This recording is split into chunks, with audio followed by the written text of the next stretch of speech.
Hello everyone, আবার চলে এলাম একটা নিউ ভিডিও নিয়ে। সো রেসিপিটা হচ্ছে চিকেন কষা। সো প্রথমে দেখো আমি কড়াইয়ের মধ্যে দিয়ে দিলাম একটু তেল এবং ওর মধ্যে দুটো তেজপাতা অ্যান্ড তারপর দিচ্ছি পেঁয়াজ কুচি। সো পেঁয়াজটা ভালোভাবে ব্রাউন করে নেব অ্যান্ড দেন ওর মধ্যে দিয়ে দেবো টমেটো কুচি। আবার ভালোভাবে সেটাকে মিক্স করে নেব, দিয়ে তারপর ওর মধ্যে দিয়ে দেবো আদা রসুন বাটা।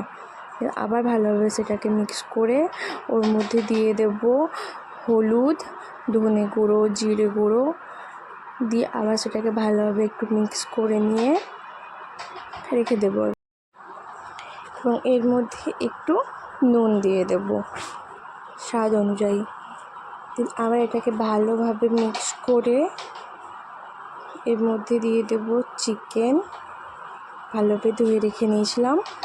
সব চিকেন দিয়ে দেবো ওর মধ্যে, দিয়ে ওটাকে ভালোভাবে মিক্স করব। ওর মধ্যে এমনিতেই জল ছেড়ে যাবে, ওটা ভালোভাবে সেদ্ধ হয়ে যাবে। দিয়ে ভালোভাবে ওটাকে মিক্স করে ওর মধ্যে দিয়ে দিলাম ধনে পাতা কুচি, দেন তারপর ওটাকে আবার ভালোভাবে নেড়ে ওর মধ্যে দিয়ে দিলাম কাঁচা লঙ্কা, দিয়ে আবার ধনে পাতা দিলাম একটু কষে নিয়ে।